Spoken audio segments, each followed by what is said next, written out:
Hi, welcome to Testers and Jesters, the season finale. Today is a very special episode. A very, very good episode. It's near and dear to my heart. It's experimental and it's weird. But we're doing video now for the finale.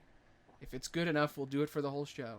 And if it sucks, you won't see this. You'll just hear my voice, and I'll probably cut all of this out. But whatever. Welcome to Testers and Jesters, the show where I, Aloney, hang out with a friend, and together we roleplay and explore in Dungeons and Dragons. I'm here with my friend Scott. Yes. You are looking at the camera. You are an owl. I'm an owl man. Yeah, so tell people what you remember last time. Like, what happened last time? Well, arrived at this house. There were some nasty things happening inside the house, so I tried to leave, and there were nasty things outside the house. So we kind of just got stuck inside the house. One guy got infected with something, but he turned into a monster, so we had to put him down. And then I got infected with that same condition, only on my arm though. So, I just cut off my arm and, I'm fine. It's been a heck of a day, and just, I think we were attacked by a completely different monster at one point. Like I said, bit of a day. Right now, I found a bed. I think there was talk about like there being some sort of like documents or like something to investigate in the other room, but I really need to rest because oh my god, I lost my arm. That's pretty much everything that happened. Yeah, you got fucked up. Mm-hmm. So, yeah, we have rolls now on the screen, so you can roll. Just do a random roll, whatever you would like to do, and it'll show up on screen right now if I'm doing everything right. So, do your thing. Roll any random roll. Yep, there it goes. So we're going to stay on the combat screen for this whole thing, because this is still pretty experimental. And I'm going to try to DM you, and we're going to do Testers and Jesters just like normal. So this is the season finale, Scott. It's not really that big of a break for us, but it is a season finale, so we can get a little bit of a backlog. We're going to take a month or two off. I haven't decided yet. I think it's 2 months, but maybe a month and a half. But, yeah. So, we'll see how this all goes. But, anyway, so yes, last time you met with a group of people in a murder mansion, Scooby-Doo style, and they were not very nice at first. They were drawn here just like you, and all of you felt uncomfortable and like everything was weird. And then you got everybody to work together, and you became an authority figure for them. Yes. And one of them seemed to be the leader, Deacon Zaris, and she and you worked together to kind of keep everybody under control. And there were a lot of different peoples. The survivors are this guy right here, Cash the bartender, who liked to eat a bunch of food, even though it could have been poisoned, and he didn't seem to care. Corporal Mandello, who's a captain. He is now a priest. Then there is Pastor North, who's the younger pastor. He lost his arm. His arm was infected, so his leader priest cut his arm off. I see. Lieutenant Ando, she came with you down into the depths to keep you alive. Shaman Loveday is the one who explained that the creatures that you're fighting are from this. They're what are they called? They're called Grus, and they're from the void, and they're working for something called the Seeker. Then there was this guy, Captain Orvine, who I could have sworn he was the one who died. But did he die? Or is it... Who the fuck... Did he die? I can't remember now. Which one was the one who died? I don't want to bring him around. You know, I don't want to mess it up and get the guy who's dead back in the story. Right. Probably should have re-listened to the episode. I know the priest died. Yeah, I think the captain's dead. I think, yeah. I'm going to just go with he's dead. Sorry if you're a Captain Orvine fan, but he's dead. And Sergeant Timms is alive, and he's another soldier, kind of like leader. And then there was Cherry, the bartender, who was just kind of there. She didn't really do anything memorable at all. But there was a priest named Father Grawl, and he stupidly tried to go outside when he was panicking. And then he lit in this thing right here, which was called the Seeker. And it seems to shove this giant proboscis into corpses and then turn them into these things. And then if these things scratch you, you become one of them, maybe. You're not quite sure how the infection works. But you are playing as a guerrilla fighter, which is a class I created so that we can test it out, because that's what we do on this show. We test stuff. And you had to chop your own arm off, and you had them chop it off for you. And then they brought you and raced you upstairs as you were cauterized and falling unconscious. And as you blinked in and out of consciousness, you guys came up the stairs, barred the doors, and you have now been sleeping in the master bedroom of whoever used to own this place. Everything is blurry. Everything is black. Yeah. You are unconscious and you're not quite sure what the hell's going on. You remember the gift your father gave you. This small piece of wood you continually polished over and over again. And it was smooth to the touch, and you liked it because it was something he gave you. You remember it, and as you open your eyes for a second, you see it. This wooden plank. This small thing that could fit in your pocket. And you hear Zaris's voice. And she's standing over you. And you can see her standing next to the bartender, and she says, Oh my god, his arm. He needs an arm. What the fuck are we gonna do? Give me that piece of wood. And you see this woman hand your father's, the gift he gave you to her. And she takes it and she starts casting spells on you as you are laying there. And you fall back unconscious. And you can feel this, searing pain, similar to when you got your arm chopped off, but it's slightly different on your arm. Like something's being molded to you. And as you open your eyes, you see the wood stretch and crack a little and reshape more as she's manipulating it. And then you fall unconscious again. Yeah. A few hours later, you wake up. And there are only two people. Captain sitting, waiting by your bedside to kill you if anything infects you and you change. I guess the sergeant. He's the captain now because his captain's dead. And then there is Zaris standing next to you. And she looks at you as you wake up. And you feel an itch on your head. And you go to scratch it with your missing arm. And suddenly you see a wooden arm where your wing used to be. Because you are an owl man. Yeah. So you just see the wood that your father's gave you has been molded into a hand and an arm. And it moves like a real hand and arm. Oh. And she then grabs your hand for a second, and then pokes it with a needle, and it hurts. Ow. Good. That's good. How's the new arm? We need you at fighting condition, so I gave you a new arm. Yeah, I move my new arm up and down, bend the elbow, bend the wrist, or just going through the motions, being like, okay, what? You use two-handed weapons. You'd be weaker without another arm. So I've given you this prosthetic arm. It works just like a normal one. You can remove it if you want as well. I go to remove it, what? I don't know. Unbuckle it. Yeah, it feels weird when you remove it, tickly.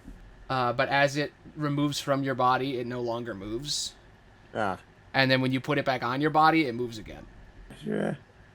It says, it's powered by your soul. So, as long as you got a soul, you'll have an arm. Okay. So, if it stops moving, then your soul's in danger. You really should go talk to a priest or something. But you seem good now. So, You've been out for a while. It's been 10 hours since you passed out. Okay. And we could really use your help. Because we've lost everyone. Everyone is gone. I don't know where they went. They ran. Right after they saw you lost your arm, people just started going nuts. Everybody panicked without an authority figure. I tried to lead. Tim's tried to lead. But it wasn't enough. And they all panicked and ran throughout the house. And I don't know if they're dead or if they're alive. But we need to find them, and we need to kill the Seeker at all costs. Because it's killing people and turning them into those things. And if we don't get rid of it, we're fucked. If we kill it, then all the creatures will die. But we have to kill it. You have to kill it. I've seen it. I've looked into the future. You must be the one to kill it. So please... I mean, you could use a trap to kill it or whatever. I'm just saying you must be the one that set in motion the events that will murder it. Like, you don't have to do it with your bare hands or anything. Or your bare hand. It's still hands, because you got two hands, you know? Oh, yeah. Your bare wooden hand. Also, your hand is very flammable now. Just so you know. Right. But, I mean, I guess it was flammable before. But it's more flammable, I guess. Huh. Oh, yeah. It has nerve endings. So it has pain receptors. Yeah. Well, you need to be able to touch things and feel them if you're going to be able to use your weapons effectively. So, I could have done it without touch, but I felt like that was more important. Yeah, you know? But yeah, we need your help. So, and then he walks up. He's like, "Get your ass up, soldier. We need to get the fuck out of here. We need to save these idiots." Okay, yes, sir. I'm technically the highest ranking guard here since the last one died. Let's go. Where do you want to go first here, man? Because I'm going to defer to you, as all good leaders do. And as you look around the room, you see a mirror, a desk, 2 bathrooms, 2 changing rooms, and in a bunch of exits from the room on the left side wall. And you are in a very fancy room, and when you look behind you, there's a massive window, and you can oversee the greenhouse below you, which is pretty far down there. Yeah. Move over, take a look at the greenhouse. Yeah, so you kind of go over to the end table and kind of look through the window, and you can see below you is a massive greenhouse. You can see the greenhouse down here if you look through. And there's 2 trees and a bunch of glowing plants and stuff. It seems kind of magical down there. What would you like to do? You're currently, your health is fully filled. Yeah. So you're at max health now. 116 health. You haven't leveled up or anything, but you have your arm again, so you don't have to worry about losing that. What would you like to do? Go to the bathroom and wash my face.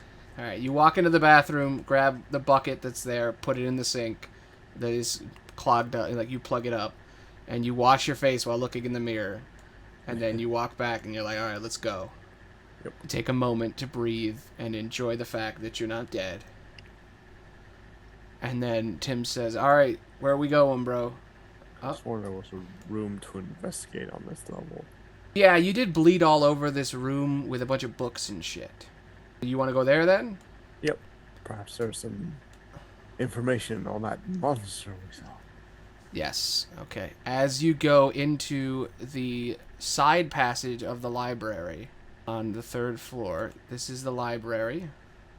And you are attached to it, being in the master bedroom, and you walk into this study. And in the study are a bunch of boxes, 2 desks, like a table and a desk, 2 shelves, a bunch of books, a bunch of scrolls, and there's a ladder that leads upstairs. There's also a doorway that goes south and a doorway that goes north. The northern one goes to a stairwell with like a balcony, and then the other one goes to a hallway. This room has got a bunch of shit in it, a bunch of different books and stuff. Skimming through the books. Okay, roll investigation. Huh. 13, okay. You are sifting through the things. There's a bunch of different books, a lot of them written in languages you don't even understand. But one of them seems to sort of call to you as you're looking through. It's this little journal here. And you grab it, you open it up, and it appears to be a blood-stained journal. There's blood on the cover. It's fresh blood. It seems fairly new. It doesn't seem like it belongs with anything else here. Like somebody brought this here. Like it isn't part of this room. It seems to be some kind of journal written in some kind of language, but you don't understand what this language is. It seems like a mix of like Elvish and some other like primordial language you don't understand. You cannot read it, but it seems like it's new. Like it was brought. Everything else here was dusty. That is not dusty, and it's blood on it. So, what do you do? So none of these books are really legible, or They're all different things, but nothing that pertains to your current situation. They're about all different kinds of stuff. Like this whole place is like a massive library, and this seems to be like the favorites. There is a book in here about how to turn inanimate objects into living beings. There's a bunch of stuff about gnome engineering in here. A lot of weird stuff that seems to relate to a previous episode of the show that you weren't in. It doesn't seem to be anything about the specifics of this place, just stuff that people who have lived here have owned. And it's all different ages too. So some of this stuff is like newer than other stuff. But the book is like from like yesterday. Like it was just put here. Like somebody who came here left it there.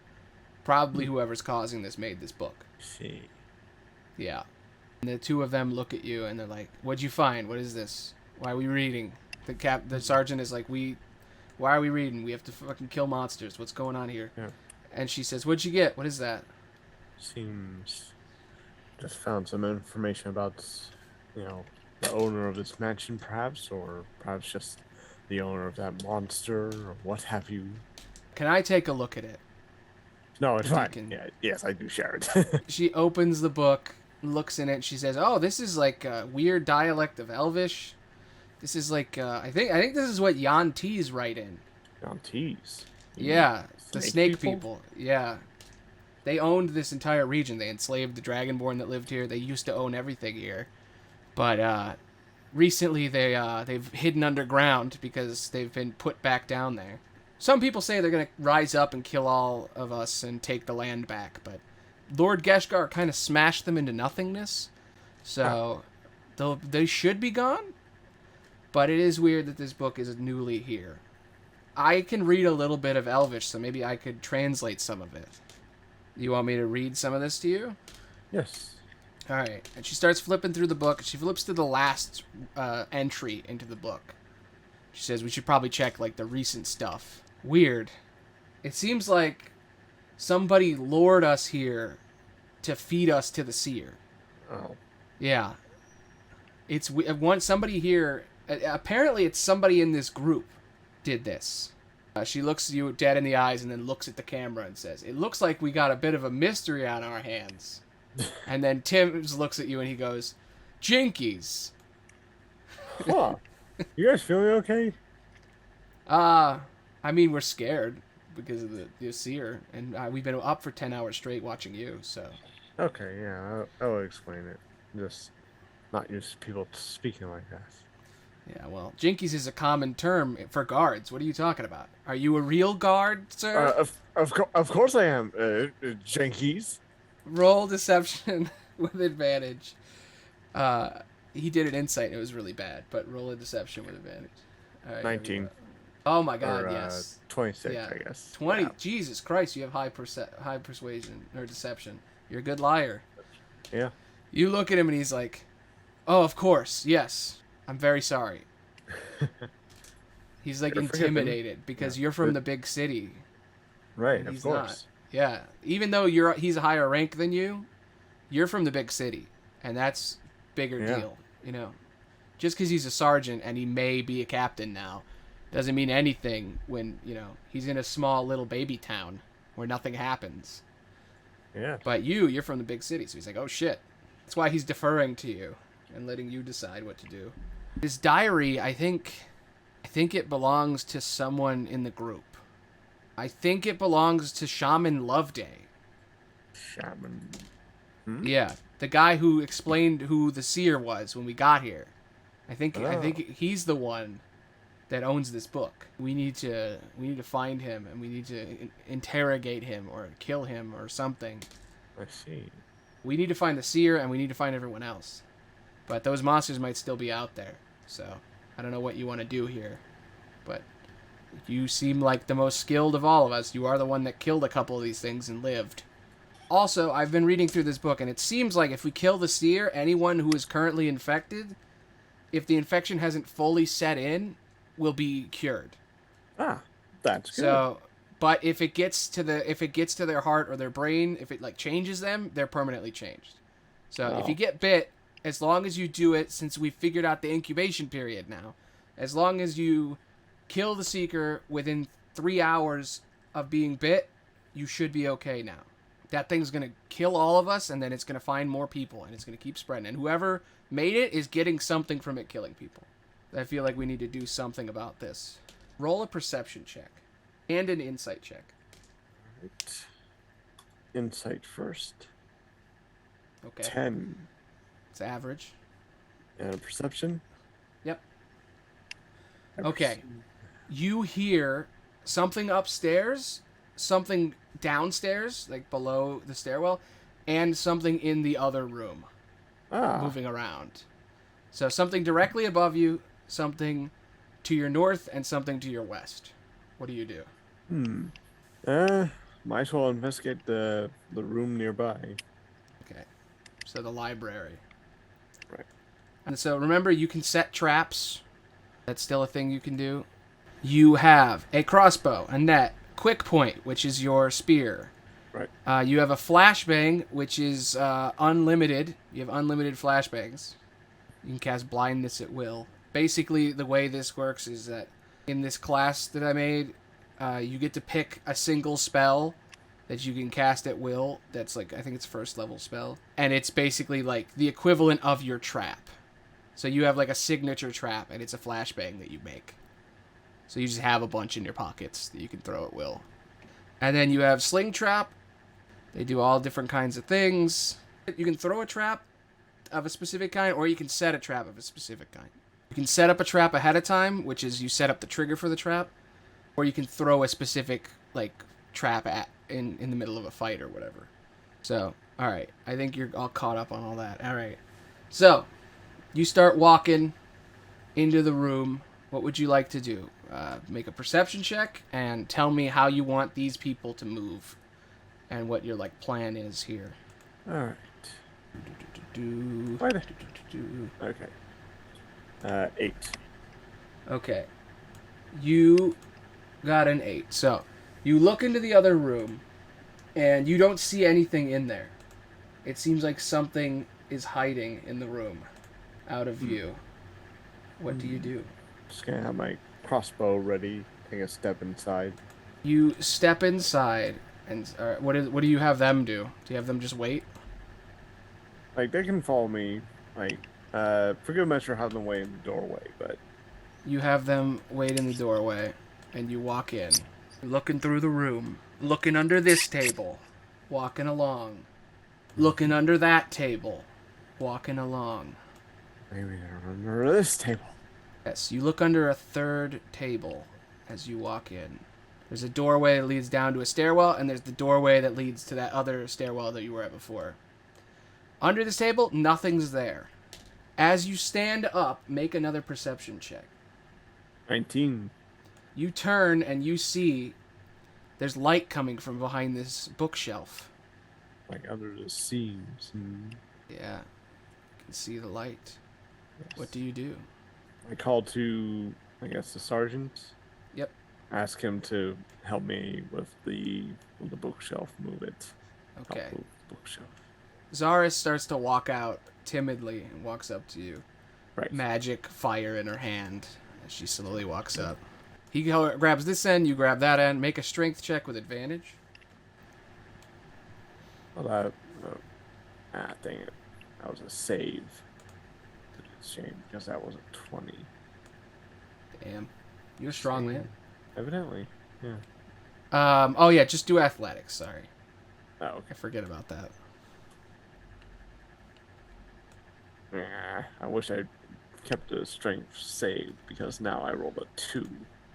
Okay. Well, with the save and the 2, together the two of you pull it. It goes to fall on you, but with that 20 strength save, it doesn't crush you.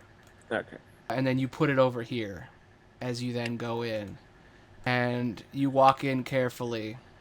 And there appears to be a bunch of shit in this room. A bunch of stuff. But as you walk in, something else is waiting in the room under the shelf. Oh? And it bites you in the leg. Or it attempts to, anyway. A grue. A fresh one. It gets a 13 plus 3. That's a 16. Does that hit? No, you have 18. Yep. Okay. Yeah. It tries to bite you in the leg, but you manage to dodge it and walk right past, like take a step back as it goes to bite your leg. And it is now contorted on the floor. What do you do? It is your turn. Pull out my spear and just go to attack with a 12. 12 does not hit. Yeah. You go to stab it. You have an extra attack, though. You can do it again. Yes, I think I will do that. I think you have 3 extra attacks, actually. Let me make sure. All right, well, that was a 9, so that also doesn't hit. 11. Okay. Now, if you want, you can use an action surge to get 3 more attacks, but you can only do that once per rest. So, right. I don't know if you want to waste that on this one guy. Yeah, I don't think I want to waste it. Okay. Bear trap sounds pretty good right now. Okay. Throw a bear trap in between you and it, and take a step back. Right. All right.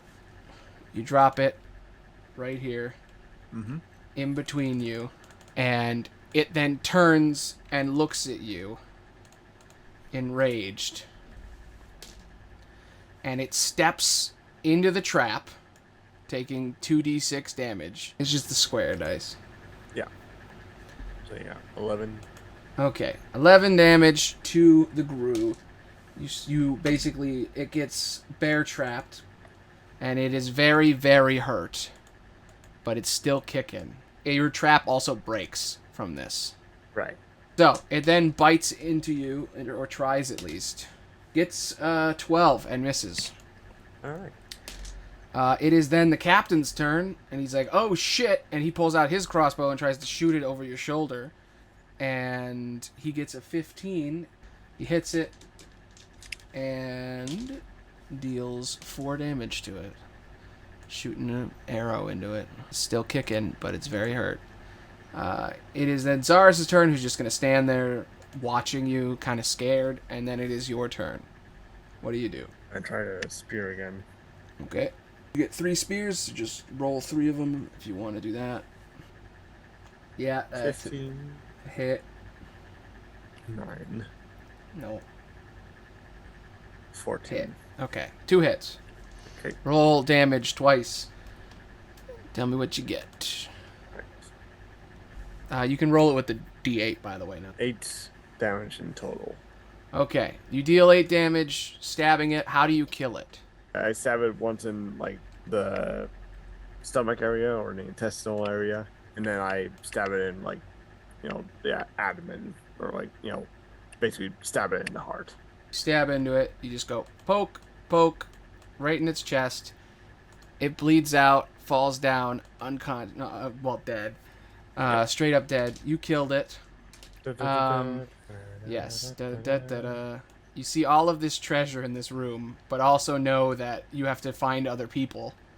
And you could always come back and get the treasure later, or you can sift through it. It's up to you. Yeah. Depends on what your character would want to do in this situation. I mean, I'll have a look around real quick. Okay. Real quick. Roll investigation. And I will go to trusty old Don John. 13. Halo, halo, halo, halo, halo. Da, da, da, da. Da, da, da, da. You find a parapept of wound closure. On there. But basically what that is it's a necklace that means when you go to 0 health, you don't die. Okay. You instead go unconscious. So there's no... It automatically stabilizes you, so you don't have to do death saves. Right. It's basically like a you don't die necklace. Yeah. Which is pretty good for this situation. Okay, you find a potion of mind reading. If you drink this potion, it lets you cast Detect Thoughts, which allows you to read a creature's mind. Interesting. So that might be useful for your investigation. You find a potion of mind reading, a necklace, a paradept, a wound closure, and a bunch of money. There's other things in the room, but that's what you find when you take the glance at it this time. If you come back, you might be able to find other stuff, but there are more important things going on in this moment. So you've grabbed what you could. So Tim's looks at you and he's like, what do we do? Find the others. Okay. Which way do you go? You can go back where you were into the library, or you can go back to the place you came from, the master bedroom. Let's go back into the library. There is a room with a dining table. There is a stairwell that goes down back towards the lower levels of the building. There is a sort of living room with a big table and a fire that you can sit at and relax. And there is a room with empty shelves in it. Where would you like to go? There's doors that lead to the left half of the building, which there is a sign that reads, "Our Children's Wing." Well, I'm feeling well rested. I think I'm ready to go back downstairs. You walk down the spiral staircase. They follow you, slowly going downward.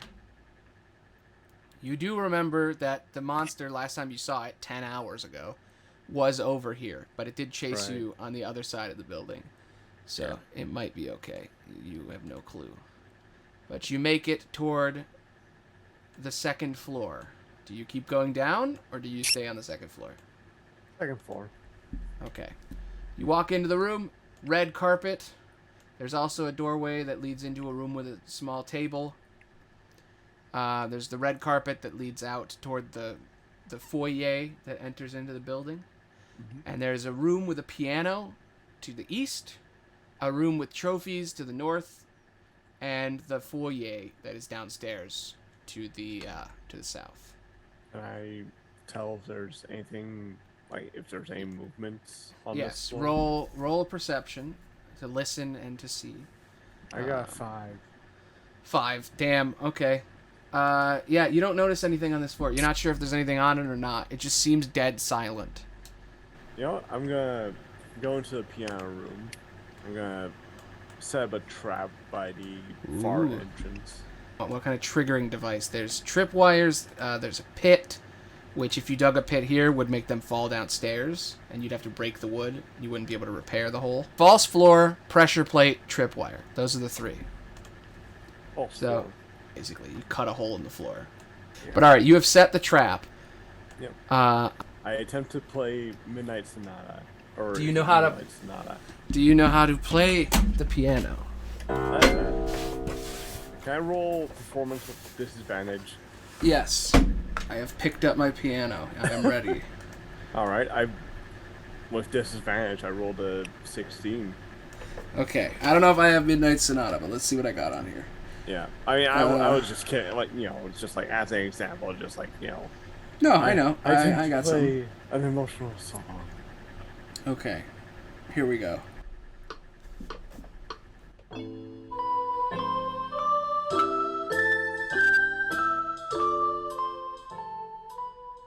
go. Yep. You go, oh, Danny boy. The pipes are calling. Yep.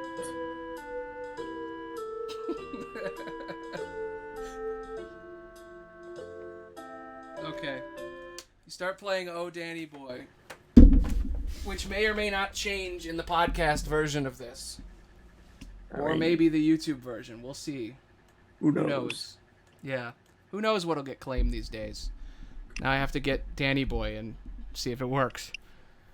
Okay, so you play Danny Boy, and the monsters, you hear a howl. You hear... Very nice. And a creature that you recognize that was outside before apparently is roaming the halls now. This creature, the Gray Render, comes in. It appears to be a slightly weaker one than you saw before. It seems to be a Gray Render pup. Oh. A younger one. But even though it is a baby, it is still deadly as shit. And that's why it's inside, because the big Gray Renders can't even fit through the doors. But these little ones, ooh, they can make it. And it goes racing through toward your hole in the ground, and it falls in, triggering your trap. What type of damage would you like to do? I would recommend bludgeoning, but you can make it whatever you want. I mean, I guess it just hit the floor, didn't it? I mean, you could set something up underneath if you want. You could have put like a sword down there, or spears down there, like put some of the broken wood down there or something. Maybe some of the broken wood, but... Okay, yeah. Okay. You basically cut the wood, it fell. It falls downstairs. It also gets one effect. I'm going to say it goes proned.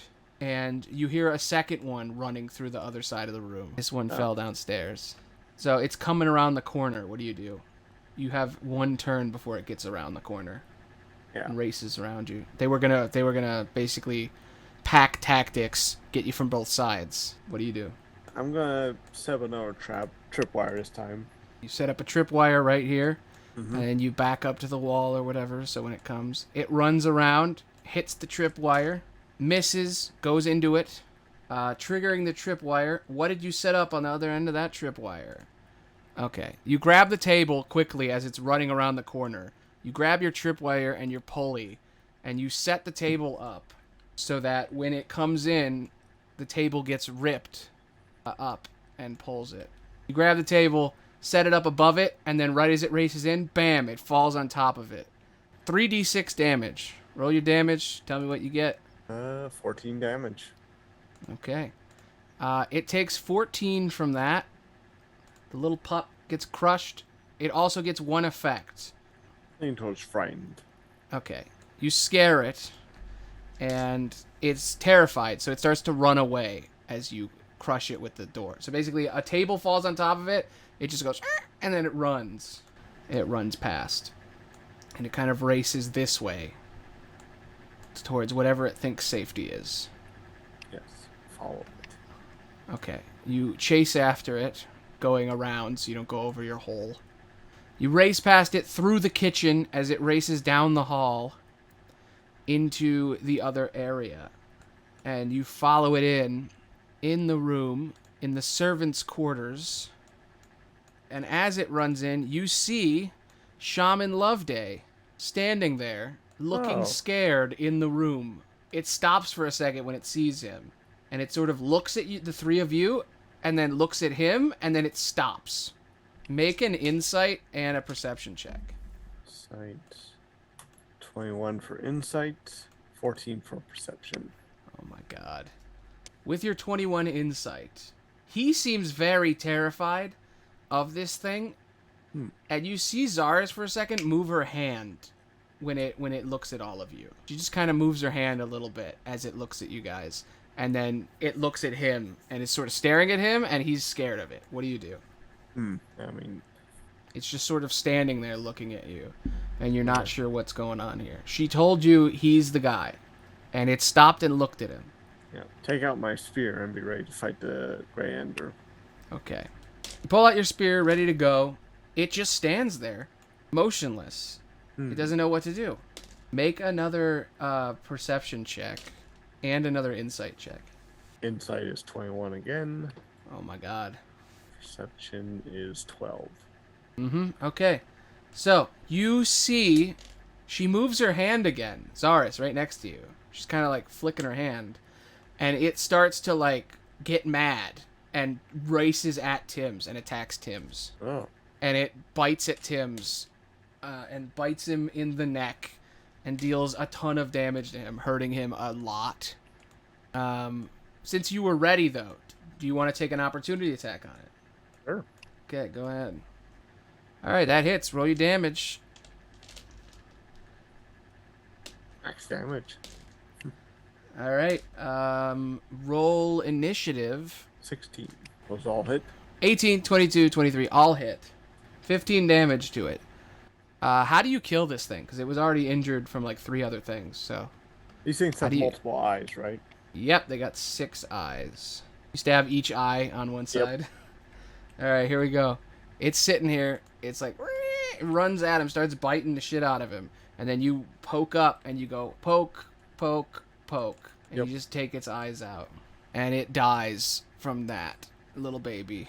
Oh. Tim's is bleeding very badly, but he's not dead. He's just, his neck is fucked up. He's like, oh, shit. Oh. And you can see it's getting a little purple. and you don't know how long it's going to take, but if you don't kill the seer before it spreads, he's going to turn. Yeah. I mean, And you haven't seen how long. These Yeah, things apparently. turn to disease. Apparently. As far as you can tell, you don't know if it's the same disease. He could be turning into a gray render for all you know. Ugh. Yeah. So, yeah, who knows what's going on with him? It could just be, you know, their mouth is just dirt. Like, it might not even be like a curse. It's just his, you know, the wound is like blackish, but you don't know what that means. It might not be spreading. You don't know. You'd have to wait and see. But after all of that happens, the shaman runs out and he's like, Tim's, oh my God. And he starts healing him. And the infection starts to dissipate a little bit. And it seems to be going away from a lesser restoration that he casts. And he looks at you and he says, thank God you're here. Oh my God. I have been terrified. What happened? Where did you go? Got caught up. Or, well, you know, I needed some time to, you know, clear my head. Yeah, when everything went nuts, a bunch of us ran off and just kind of scattered when the creature started attacking. I locked myself in this room. I barricaded myself in the servants' quarters. There's 4 beds, and there's a bathroom. So I thought I could lock myself off and be pretty safe. I'm surprised you're even alive. I thought you were infected, but we did cut off your arm. But I thought you would have bled out from that. I mean, we did sear it, but I really didn't think you guys were gonna make it. Zaris looks at you and looks at him, and she's like, "Are you just gonna leave him free?" She looks at the shaman and she says, "We have your journal. Yep. We know what you're doing. We know that you planned this." Yeah. And he looks and he's like, "I didn't plan. What are you talking about? I didn't do anything." And explain. I do have the book, right? Yes. She technically was holding it because she never gave it back, Okay, but good. yes. Yes. And you say explain, and then what? You point at the pages? Yeah. Explain this. What? The Elvish? The Yanti in there? Yes.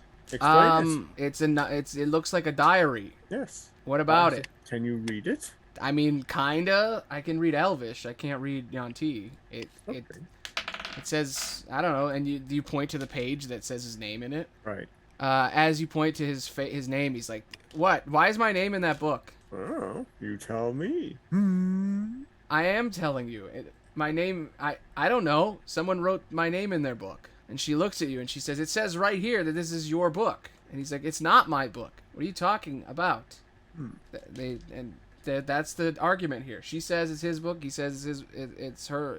Well, it's not his. Yeah. He's like, it could be anybody's. It could be Tim's book for all we know. And Tim is like, "I'm bleeding from the neck. I don't think it was me." Probably not. It could be your book. None of us know you, Whar. We just met you. Out of all the people here, you're the one that's the strangest. You're the one that we all know the least. Well, I'm a guard. You know, you can trust me. I don't know if I believe this whole guard thing. No, you should. Roll deception. He got pretty good insight. 21. Okay.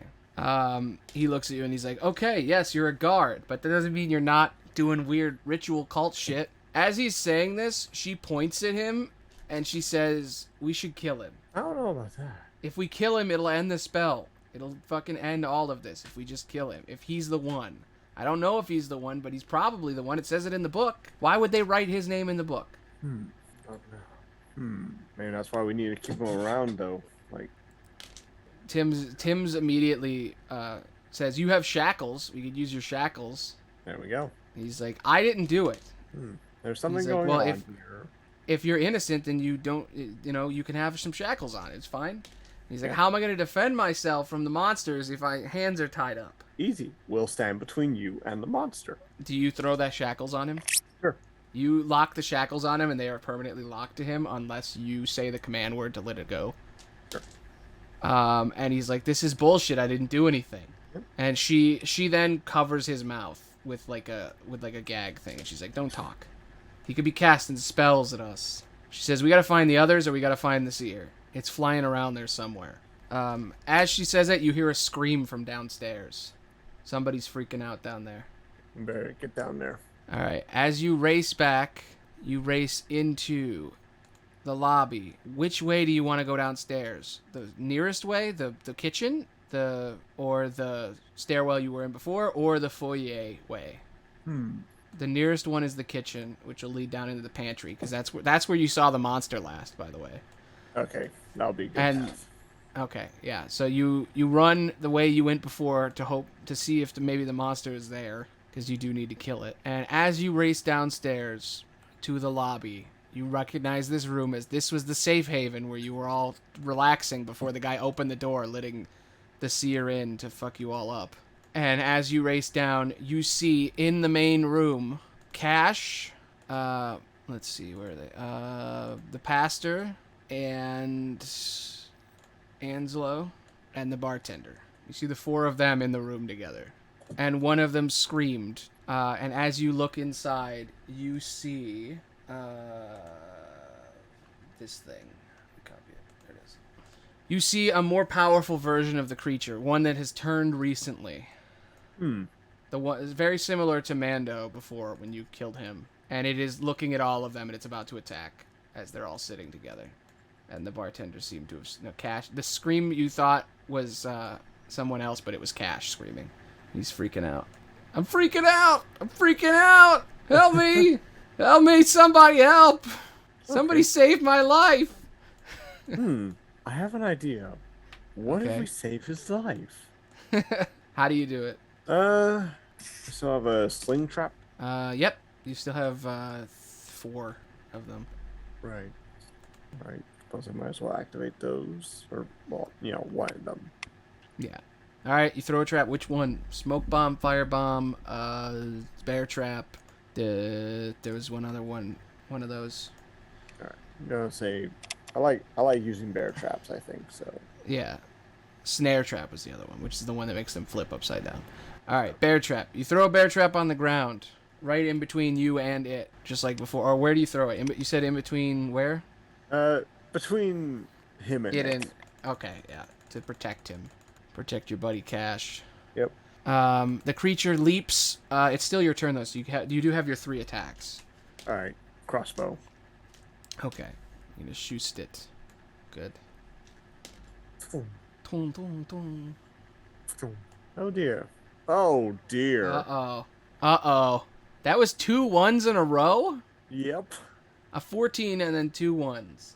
Well, Yep. the 14 hits, so roll your damage on that first shot, and then roll your damage for 2 other shots. Oh great. Of course, Okay, he got the that's, low damage. this is a 7. Yep. I'll save you. All right. 9. Okay. Don't worry. I'll save you. You shoot I an got the arrow. monster. You shoot the monster. You shoot 2 more arrows. Make an insight check and a perception check. All right. Insight All right. is 15. 15. All right. Perception is 17. Yay. Okay. You yet again see Zara's move her hand for a second.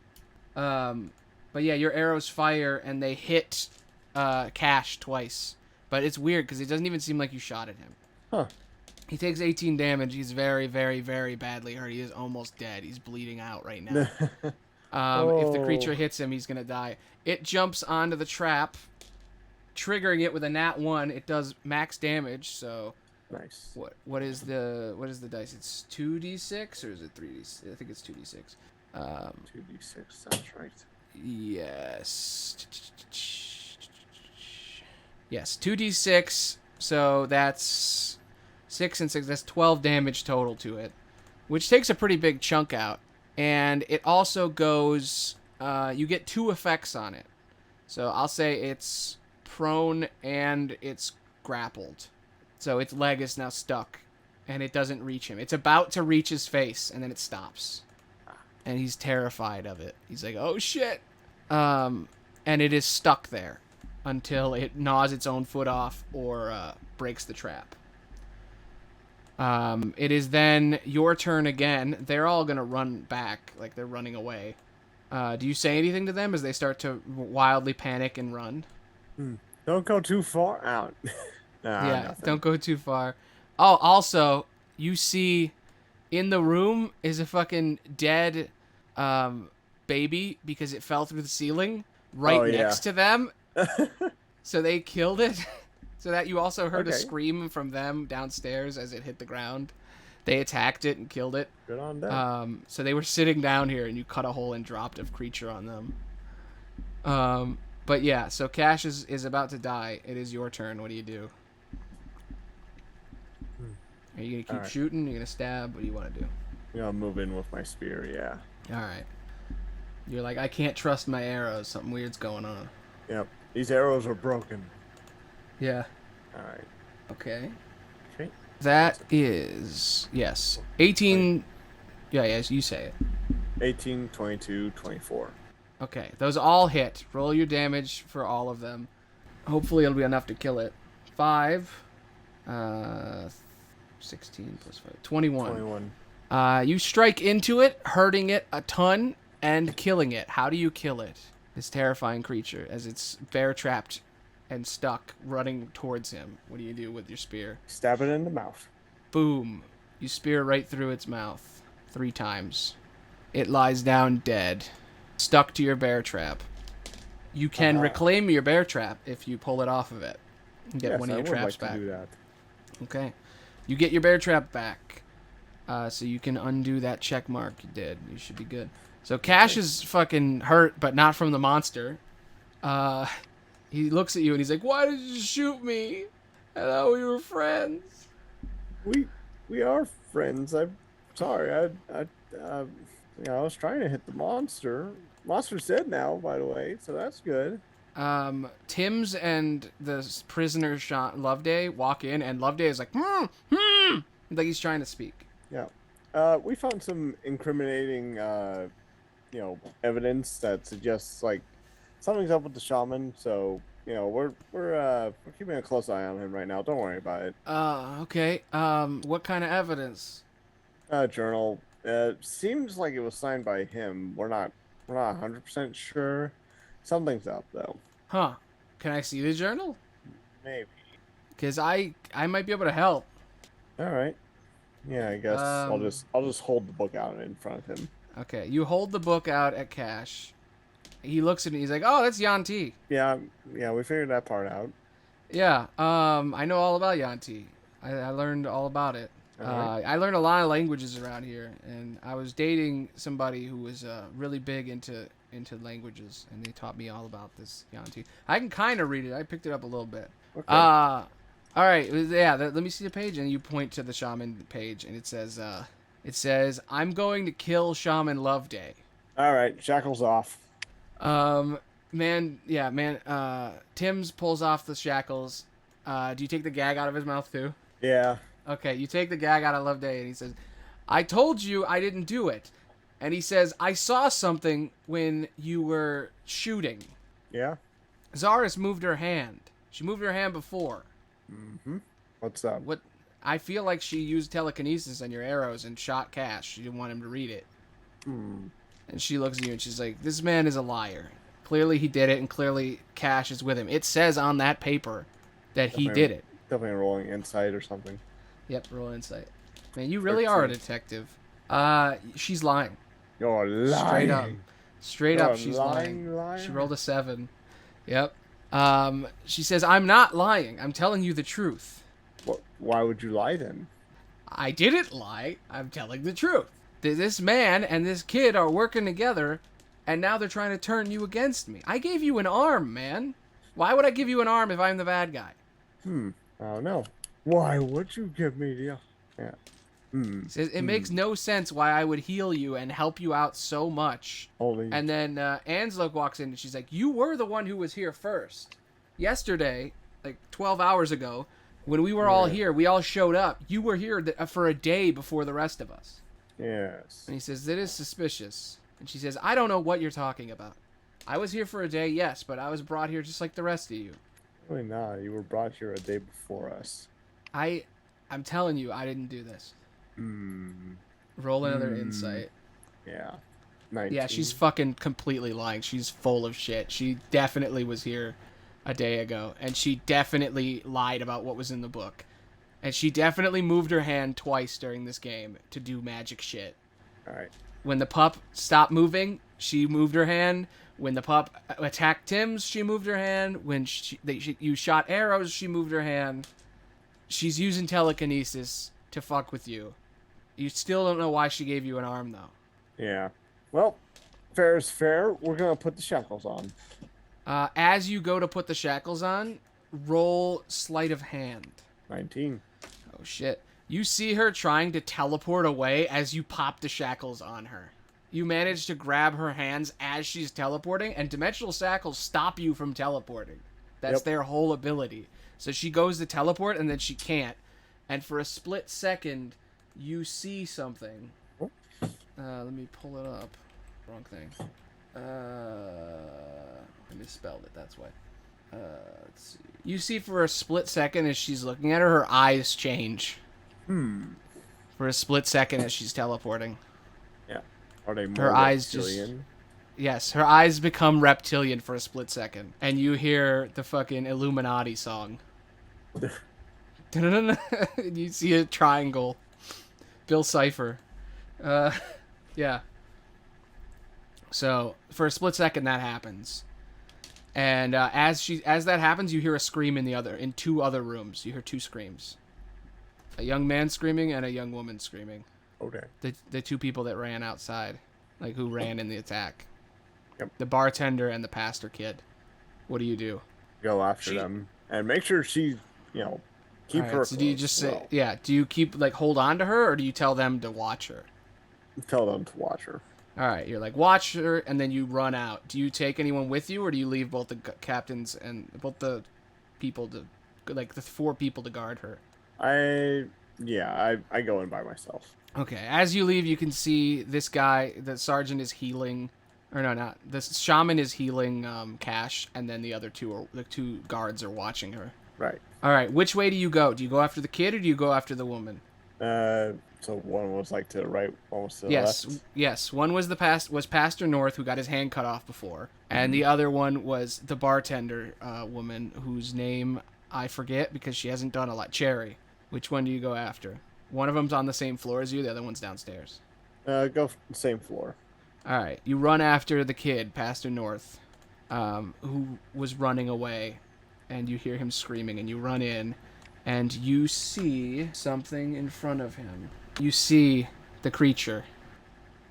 You have all been calling the seer, but you only know that because of what the woman was saying, what Zaris was saying. But you see the seer right in front of him, and he is he's like huddled back, like crawling backward as it comes toward him. What do you do? How big is this thing? Could I theoretically fight it? Well, you could always fight anything, even if it's big. But it is the size... It is... Actually, it's not as big as I thought. It's actually medium, but it just flies really fast. It's basically the size of, imagine a person, but it's a giant bug, and it can fly. It is person-sized. A little bit bigger. It's 7 feet tall, and it's flying. See, what do you do? It's about to attack the kid, by the way. You have one, turn to do something. Yes. I'll throw a flashbang. Okay. You chuck a flashbang out, which casts blindness and deafness. It is deafened and blinded for 1 round. It is immune to being blind, though, because it can see with its ears. It's tremor sense. But it's deaf, so it can't see, because tremor sense allows it to see with vibrations, and blind sight allows it to see with hearing, so it can't see because you blinded it with the flashbang. So it's racing towards the kid, and then you basically flashbang it. You also flashbang the kid, though. He can't see anything either. Right.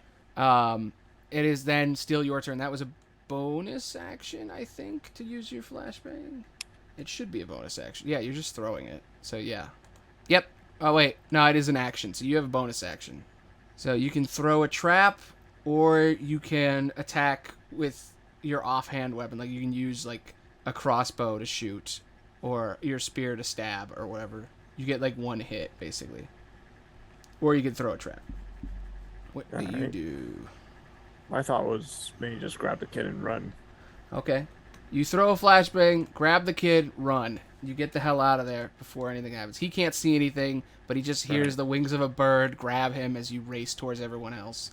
And the creature doesn't know where you went because it's blind. Yep. So as you get the kid in the room, what do you do? What do you tell everyone? The seer's here. It's on the shuffle. Okay. They're like, we need to bar this wall. The guy grabs the door and shoves it into the door. No, the table, and shoves it into the door frame. Fair enough. And he's like, everybody get ready to run. Yeah. I I mean, I want to say like, okay, all right, everyone head upstairs. I'm gonna see if I can find the bartender. All right, where upstairs should we run? Master bedroom. Okay, they all race up to the master bedroom and kind of drag her along. Yeah. As she runs by, make an insight check and a perception check.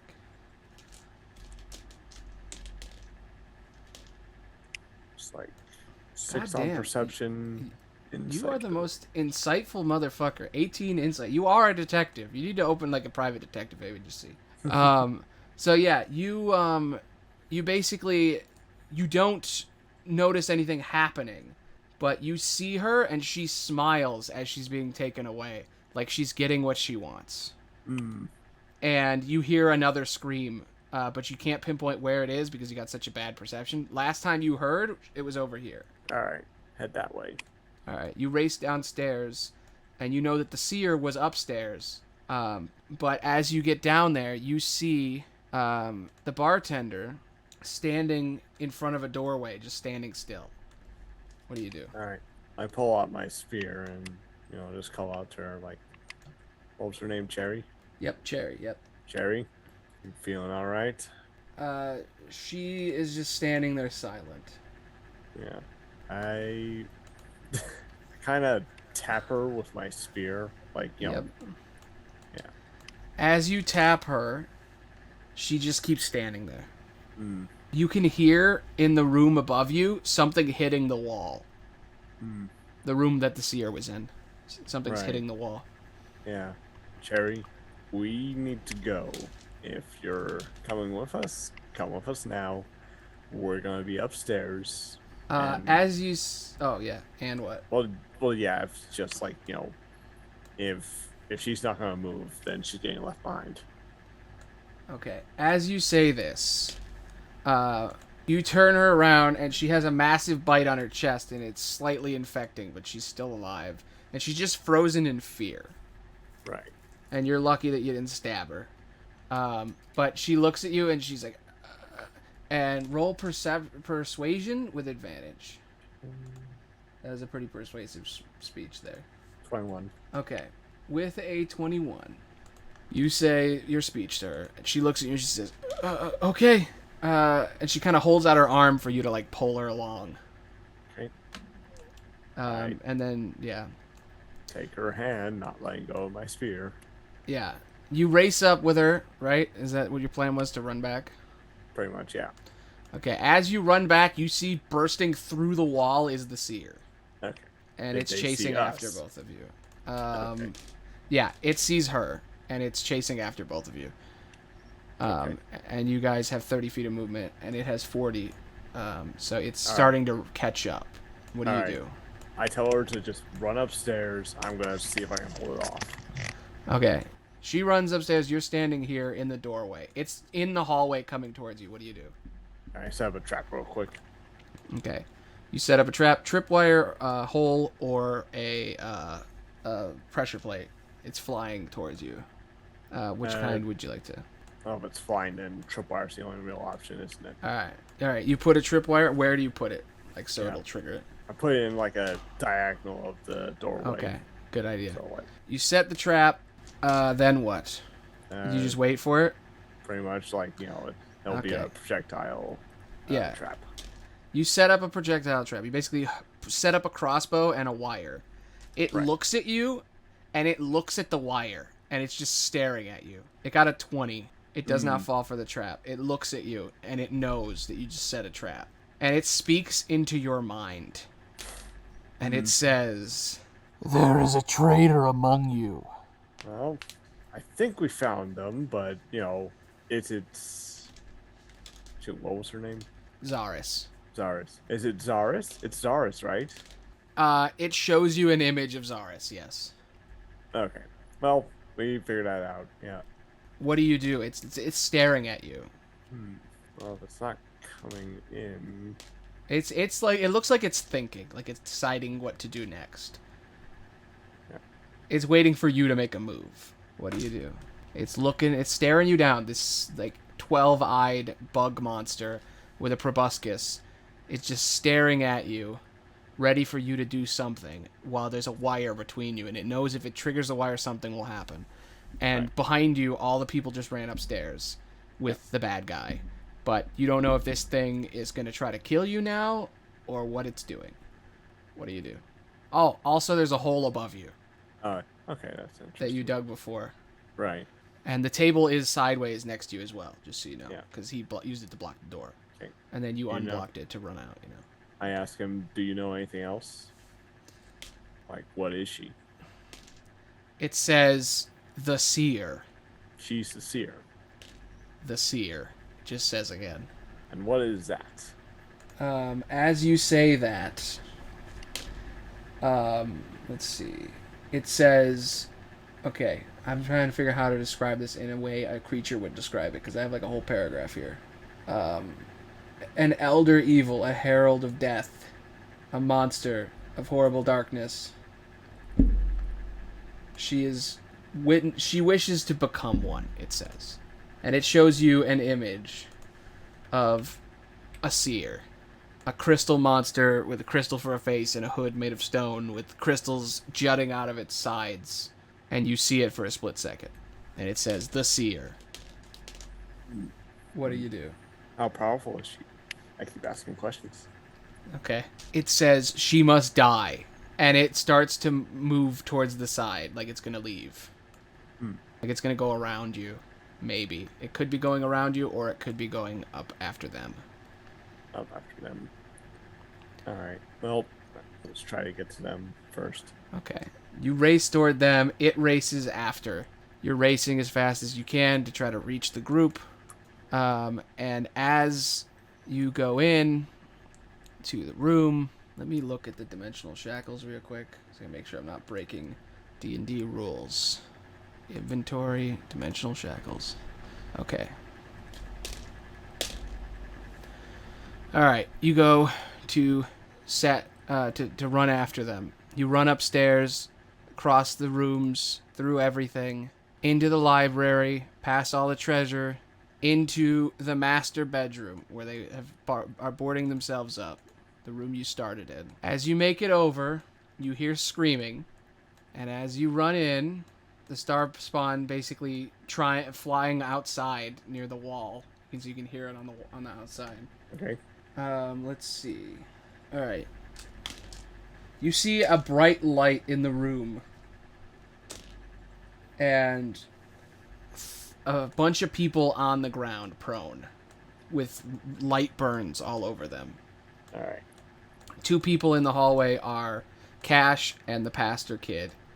Tim's is in the hallway laying down. All the people inside. Tim's, the bartender, Angelo, and the shaman are all on the ground with burns on them. Like light burns. Like not even fire. Like white hot from light. What do you do? Go in, face her. As you walk in, she is standing there. She transforms slightly, yet again, into a more snake-like appearance. And she looks at you, and she's holding a staff with a giant bright light on it, and she points it at you. And she says, "This wasn't the way it was supposed to happen. Kill the seer, the emissary." You know it's not the seer. Kill the emissary, and I will let your friends live. I will let all of these people live if you kill the emissary. That's all I want. Kill the emissary. And I will not kill all of them. What'd you say? What does the seer want? What does she want? What is her plan? What is your plan? Or what is their, what are you asking? You're asking what the creature's plan is or what her plan is? What her plan is. Okay. She says, "Fine, I'll tell you. I brought all of these terrible people here so that I could feed them to the seer. Or not the seer. I guess you know, the cat's out of the bag now. So I could feed them to an emissary. Spread out, make grooves, and suction all their souls into the emissary. That's what I'm here for. I want you to kill the emissary. If you kill it, then you can all go home. Otherwise," and then suddenly the pastor kid and Cash both appear in front of her staff, and she's like, "I will burn them inside out if you don't help me." All right. Guard serves the people, so I'll do it, but questions for later. Fine, I'll kill it. All right, go out there and kill it then. Okay. All right, what do you do? I go out into the hall, Yep. and actually, well, it's outside, right? Yeah, it's literally looking at you through the window, like about to like come at you. If you lit it, if you open the window, it will come in. If not, it's gonna break. It's gonna go after her, or maybe break the window down. You're not sure. All right. Okay. I'm gonna shoot it. Okay, shoot it. This is epic. As the owl man with his prosthetic arm shoots at the flying bug monster so that she won't burn them alive. What do you get? Get 3 attacks, right? Yep. Ooh, that was a nat 20. I didn't even see that. And that was a nat 1. Okay. Nat 20, nat 1. What was the other one? 24. Okay. 2 hits, 1 miss. Roll of damage. It should auto double damage the 20. Okay. I don't know if it will. If it doesn't, just roll it again. 7, 11. That's 18. 20, 7. 25. 25 damage. You I'm deal on a roll. Yeah, you deal 25 damage to it, taking out almost a little bit over a quarter of its health, and you then with a nat 1 third shot. Yeah, for your third shot, you go to shoot it, and your crossbow jams and like falls apart in your hand. Like the string breaks. Right. It's the equivalent of a jam for a crossbow. Yep. And I was doing so well. You do have the parts to fix it. You just need to take an action, basically, to fix it. Like, you have to restring it. Yeah. No time for that. Yeah, so it's sitting in front of you, and it's pissed that you attacked it, and it screeches, and it goes, whoa! And you hear in your mind why, as it breaks open the window and comes toward you. Yeah. It is, you still had a bonus action if you wanted to do anything else. Like throw a trap or something. Suppose I might as well throw a sling trap. Oh, you also have action surge if you want to use that at any point. Not right now. Okay, you throw. I'm assuming, what, a bear trap or a fire? What do you got? There's a couple. Of them. Fire trap. Okay, you throw a firebomb, hitting it directly. Let's see what firebombs do. I think it's the same damage, but let me make sure. Sling trap, firebomb. You create a 15-foot sphere, 3d6 fire, and half on failed save, and then shit sets on fire around it too. So roll 3d6 damage. It failed. The fun thing about the bear trap is that it can add an effect to them. Yeah. All right, 10 damage. That's pretty good. You take a little bit of a chunk out. It's pretty hurt. It's at about a little bit over half health, and it's looking at you with rage. And then it is its turn. It moved towards you.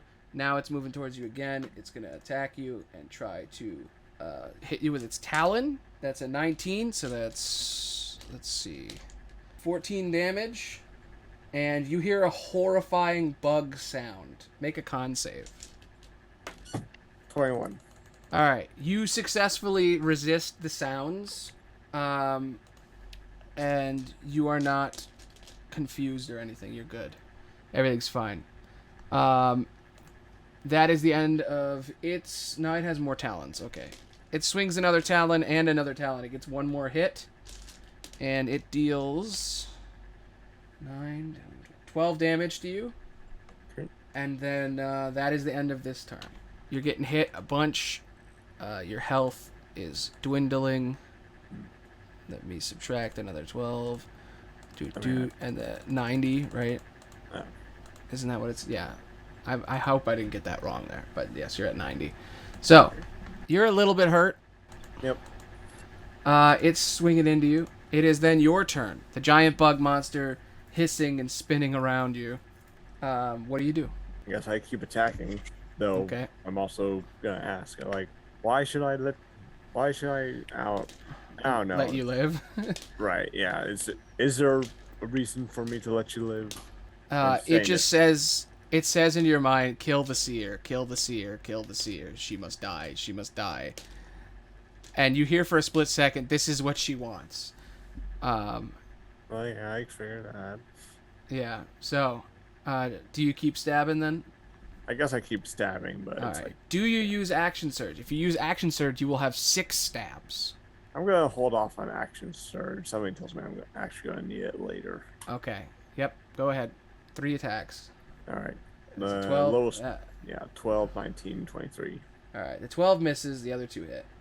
Okay, 5 and 4. All right. So 9. 9 damage. You don't do that much to it. You hit it a little bit. Do you do it? What do you do as a bonus action? So you also have second wind, which allows you to heal as a bonus action. I'm gonna hold off on that. I think I can just Okay. attack again, right? Technically no. You could throw a trap, because you're using 2 hands. You can't. Oh yeah. Yeah, it's because you're using the spear or whatever. Because you basically trade it off to do more damage instead of having an extra 4th hit. Okay. But yeah, so if you want to throw another trap, or you can heal, throw a trap, or that's it, I think. Okay. I'll just throw a trap. Another All right. sling trap. Okay, which one? There's smoke bomb, fire bomb, bear trap, snare. Another firebomb. All right, you throw a firebomb behind it so it doesn't burn you, and it saves, so it takes half damage. So 3d6, whatever you get, and then we'll half it. All right, 3d6. All right, 13. Damn, So say okay. that's 6. Yep, 6 damage. Barely hurts it all that much, but it is a little hurt. That is the end of your turn. It is now its turn. It's going to try to use 3 talons on you. That's 2 17s and a 12. None of those hit, right? Because you have 18 AC. Yep, okay. 18 AC, yep. It almost hits you each time. A claw goes by you, a claw goes by you. It tries to claw you a 3rd time, missing. Then spores come out. Make a con save. Oh dear. 9. All right, you take 2d10 poison damage.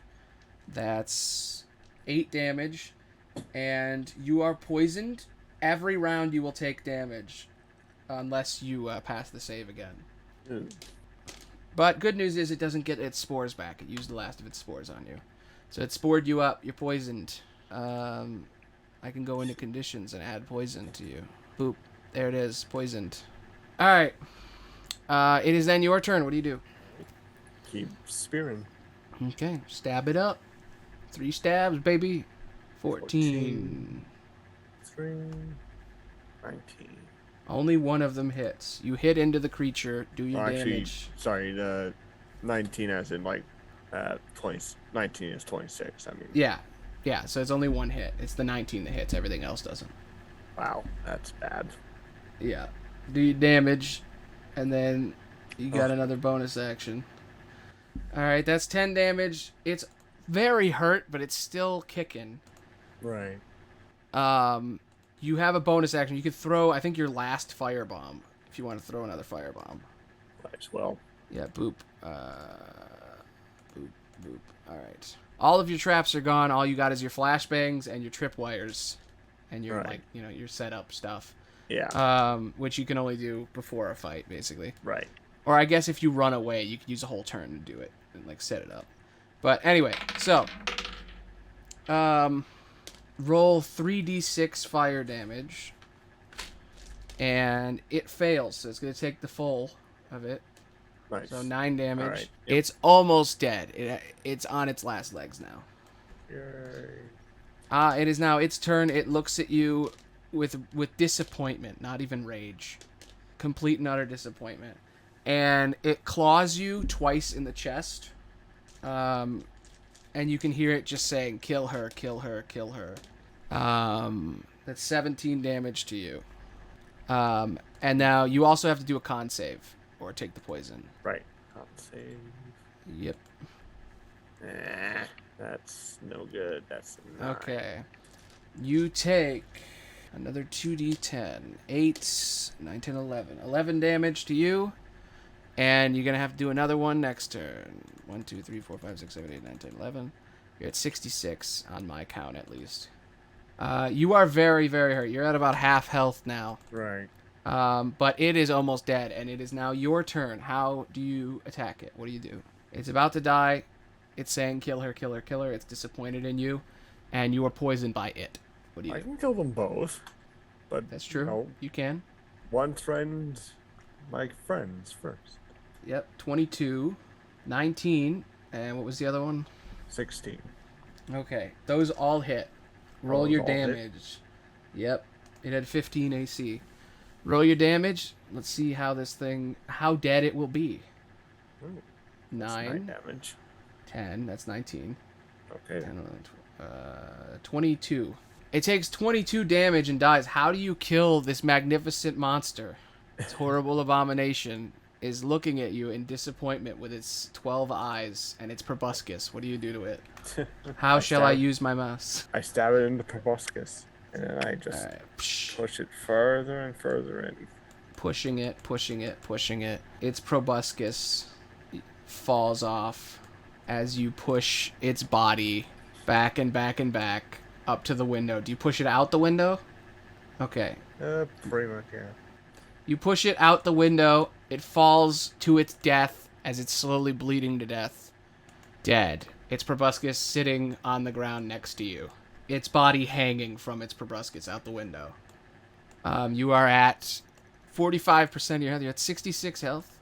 And what do you do? Oh, as you kill it, you see an energy come from it. It glows with white-hot, bright white energy, and energy goes into your arm and then into you. What do you do? I take off my arm. Okay. You take off your arm. What do you do with it? Yeah. I guess I carry. You know what? No, I'm not. I'm gonna leave that outside or like out in the hall. Okay. I'm not bringing that in with me. You take off your new arm that she gave you, and you leave it on the bench, I guess. Right. And then you walk in. You'll only have half damage because you only have one arm, because you won't be able to use two hands. Yeah, okay. You walk in. She's holding the staff. She looks at you. She says, "Good. Now, die." And she points at you with her staff and shoots the light at you. Yep. And let's see. Boop. Okay. Fission staff. Let's see. 18 plus 8, that hits. 4, 10, 21 damage to you. And you are knocked prone. You fall to your feet as she shoots a beam of light at you, giving you 21 damage. That's 45 health. I think. I might be doing that wrong, but we'll see. 45. She burns you with light energy. And then she throws an orb up in the air. A psychedelic orb. Make a wisdom save. Okay. Holy shit. Okay. An orb appears above you, and everyone around you is like attacked by the orb, like their eyes. And they all kind of fall to the ground in pain. Mm-hmm. Each of them. And each of them takes damage as all three of them slowly get hurt. Right.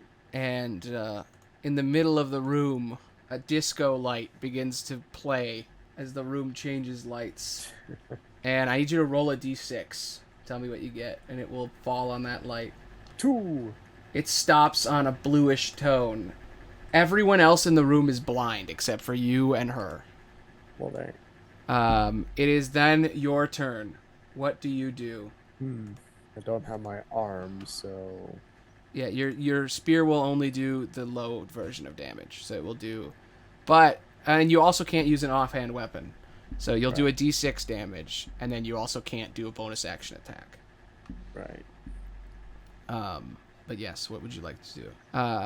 You have no more traps to throw. You have second wind, which allows you to heal 1d10 plus 14. Right. And you have action surge, which allows you to get 3 more attacks. You'll have 6. Yeah. And that is all of your thingies. And your crossbow is broken, too. Right. Yeah, I was just saying, like, could we say that I fixed it? You didn't say you did it before you went in. Yeah. If you said it, you could have, but... Right, yeah. Yeah, you just took off your arm. You were too preoccupied taking off your severed arm after it glowing. Yeah. I don't like it. Yes. So what do you do? I guess, yeah, try my luck with the spear one-handed. Okay. Yeah, and I will use action surge. All right. Your eyes glow. You go Ultra Instinct, Super Saiyan. You You roll say a that, but I 1. just yeah. Keep going. yeah, Keep going. did the classic scream, and then I was like,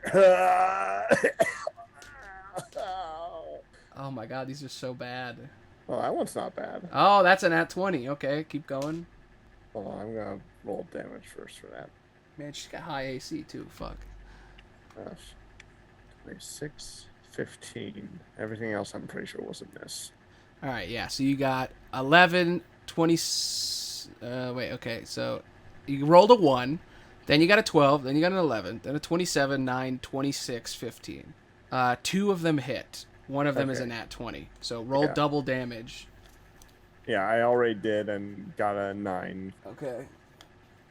So that was the total then? Yeah. Okay. She takes 9 damage. And rolled a 6. Or got a 6. Okay. Damage. Okay. 9 and a 6. There you go. Okay. You did some damage, but not a lot. All right. That is your turn then, because you did everything. You used action surge. You can heal if you want to heal. Oh, yes. As a bonus yes, action. I will like to do that. Okay. So action surge 1d10 plus 14. So roll a d10. 10. Man, rarely do you get to see someone use all of their powers. 10. That's great. That's That's 24 health. 1, 2, 3, 4. So 50 is 69 health. That's the sex number. All right, you heal. 20% of your health up. She looks at you. It is her turn. Her ball spins again. And she pulls out her staff and tries to use it on you. She misses, and then the orb spins. Roll another d6. The orb changes color randomly in the room. 6. It changes to a green color. Roll a wisdom save. Wisdom save. Sorry. Oh, Roll a wisdom save. 6. Ooh, bad. Okay.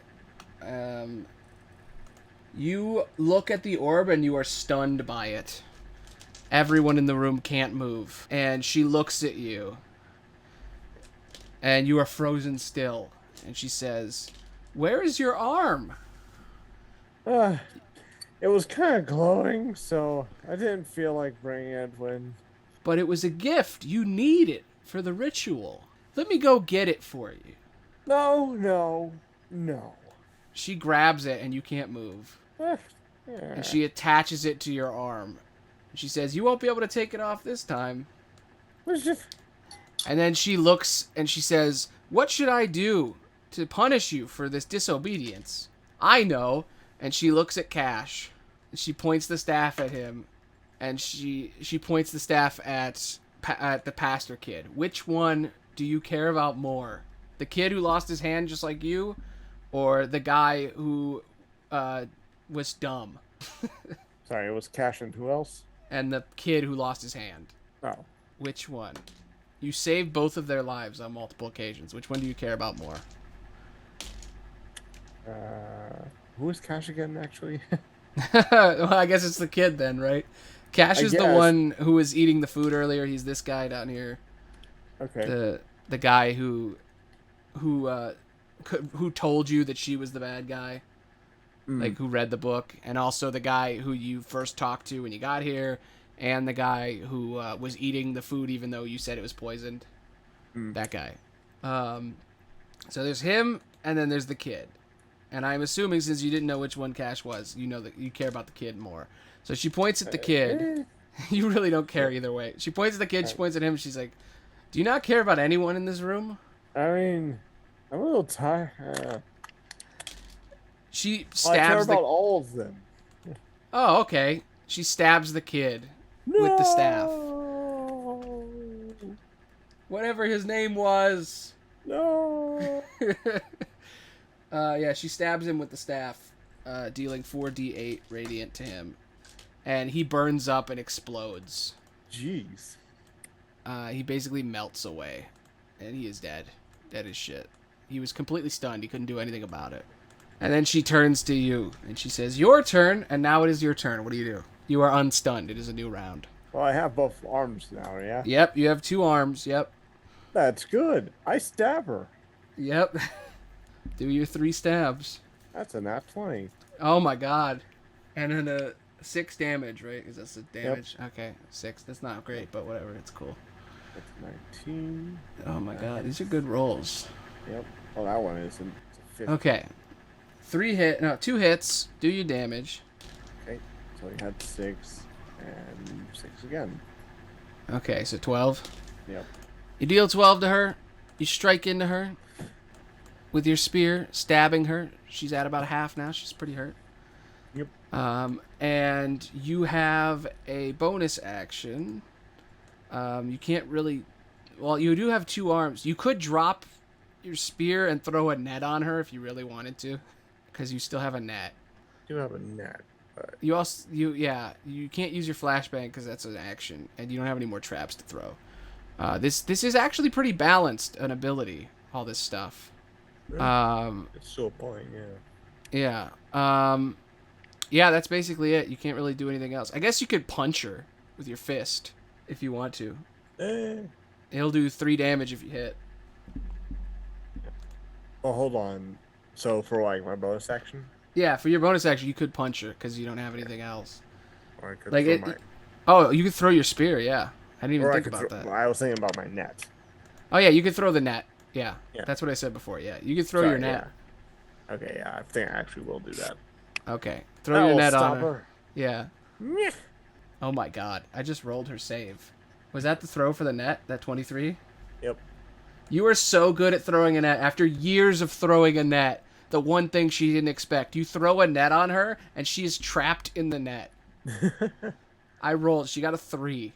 Oh, dang. I think I got her. Okay, when you use this action, bonus action reaction to attack with the net, you can make only 1 attack regardless of the number of attacks you can normally blah, blah, blah. Yeah, whatever. Yeah, you threw it as a bonus action. You grabbed her with the net. She's stuck in the net. I'm going to roll for what she does. She can't do anything. She's trapped in the net.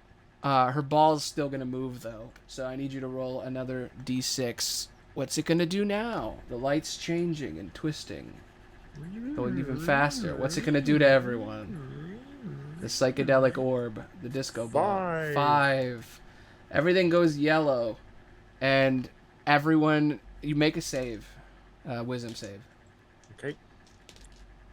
19. I'm fine.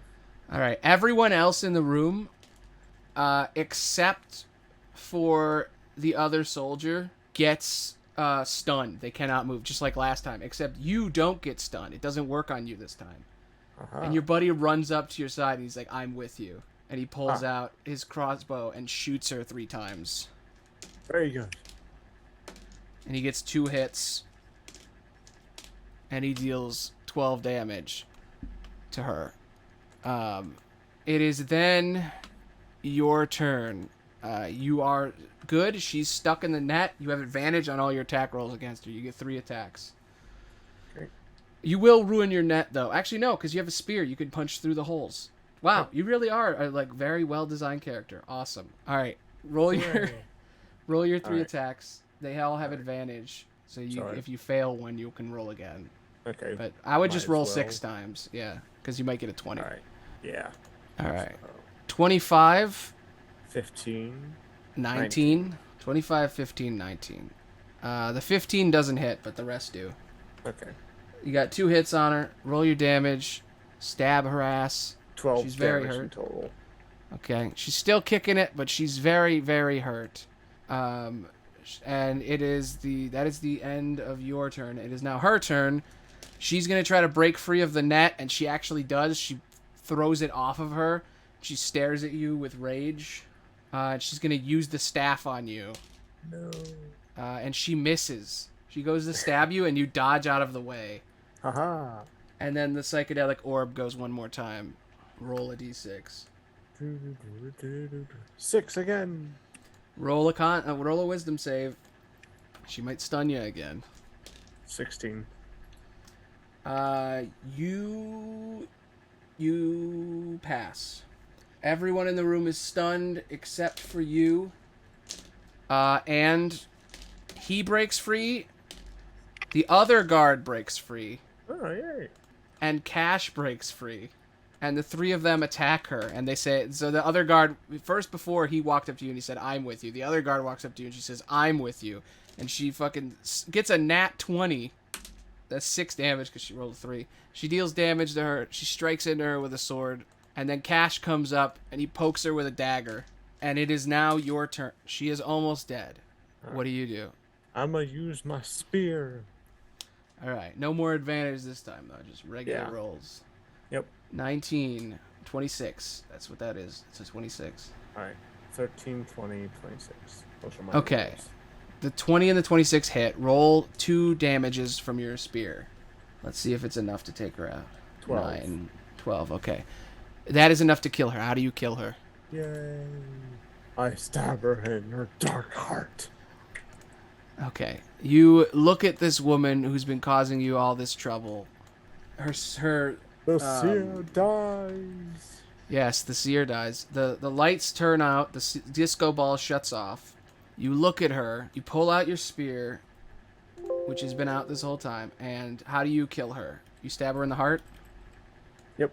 You stab her twice in the heart, and she dies horribly. As she looks you in the eyes, she says, no, the ritual. I was going to be immortal. I was going to live forever. And now you'll die forever. Yeah! Yeah, The other yeah. guys.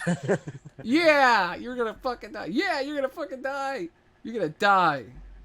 Yeah. Yeah. Right? Yeah, and everybody gives you fucking high fives. Yankees, right, guys? Yeah, zoinks, this guy said. Oh, you got her. Oh, man. After this happens, the curse is lifted from the one guy's neck. All the shambling creatures outside fall down dead. And you and your crew go into the building, the room that you were checking before, and get the rest of the loot. And then what do? You've defeated her. You've beaten the seer and her evil plan to sacrifice all of you and have one of you kill her. No, kill the thing. Yep. And you now have a new arm. The arm's still there. It still works. You can take it off good. again, by the way. Right. And it seems slightly magical. It glows a little bit sometimes. Oh. It has the soul of a fucking... what is it called? It's called a correspond emissary's soul is in it. Oh, and when you kill her, her soul goes into it as well. Oh. Yeah, I forgot Like about that. a part Yeah. of her never truly died. Yeah, so her soul goes into it, and you have killed both of them. You also have the proboscis of an emissary. You also have emissary meat. You also have 2 dead pups of the one things. I don't know if you want to eat that, but you do have 2 of them. All the other creatures have disappeared. All the mutated people fell down dead. And the storm is lifted outside. All right. So, what do you do? What do you say to this group of people before we end the session? That was hell of a night, huh, people? Hell of a night. Yeah. Cash just looks at you, he's like, let's get the fuck out of here. Agreed. Yes, let's all go. And that is where we end the season. Yeah. Stormy Night at the Manor, Testers and Jesters finale. Woo! We'll come back here probably one more time next season sometime. But I think we've successfully tested this entire area. I did 3 different stories here. I did one with Matt, where he was a gnome, and he was going after a wizard who was trying to live forever, making tools that were alive. I did this one with you, and then we took a break, and then Logan and I did a story where he attacks this drow woman and a bunch of demons in this building, Doom style, and he saw your blood on the ground, which means it takes place after this. Oh yeah. And then we did this finale, where you killed Zaris, who was evil the whole time. I planned it since the beginning. I have literally waited like 4 months to do this. Right. And I'm happy we did it as the finale. I think it was a great one. I love Whar. I hope he shows up in the next story. That'd be fun. And yes, season 2 is going to be epic. I want to try to get all 3 of you together to do another one of this story with all 3 of the characters as they all come back to the mansion and finish it. But for now, the mansion is done. It is successfully tested. We might come back one more time just for posterity. Maybe. But we've been everywhere. Logan finally went to the stables where no one ever went, and the attic where nobody ever went, and Matt did the whole basement shit.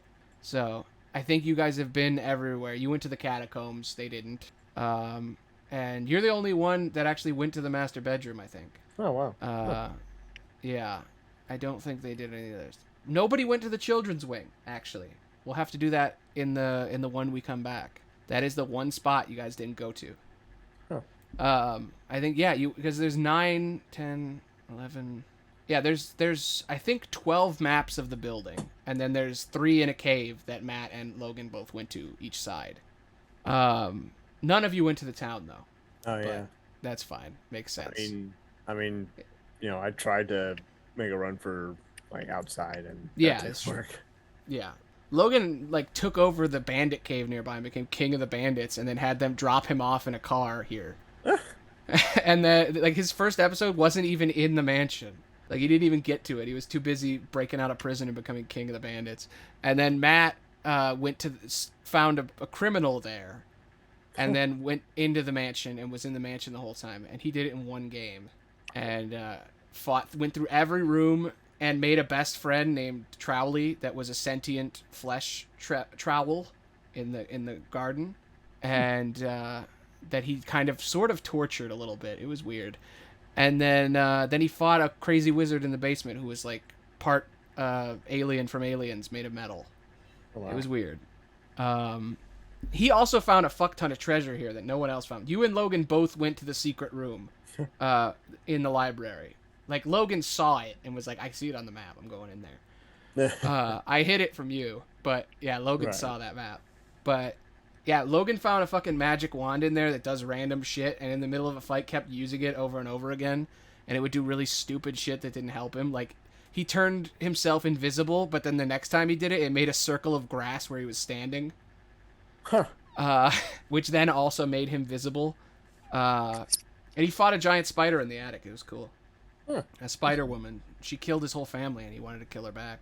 But the best part of his story was demonic energy detected, where I did a loudspeaker as he went from room to room. He did like 10 fights in a row where he just fought in Doom style, where he just kept killing demons. I like the difference in each game. Logan went through a 10 fight boss fight after becoming a leader of the bandits. You did a murder mystery and like were setting traps and like organizing a group of people and keeping them safe in the building. Right. And Matt just explored room to room and then uncovered the secrets below the ground, and fought a boss underground, and then found a fuck ton of treasure. Like, he was escorting a criminal through this place. Huh. So anything can happen in this adventure. I love it. It's like the best thing I've ever written, and I have to finish it now and publish it at some point. But I'm so busy with everything else, I don't know when I'll do that. But it will be on something for people to see it. And I'm sure I think I might include the class you tested in it, because I really like the fighter you did. I like the gorilla fighter is really good. I think it's really well balanced. Matt and I worked on it when we were gonna do it, and I was like, hell yeah, let's fix it. It was very different before. Now it's like fucking perfect. Anyway, I hope you had a good time. Yeah. I had a good time. Yeah.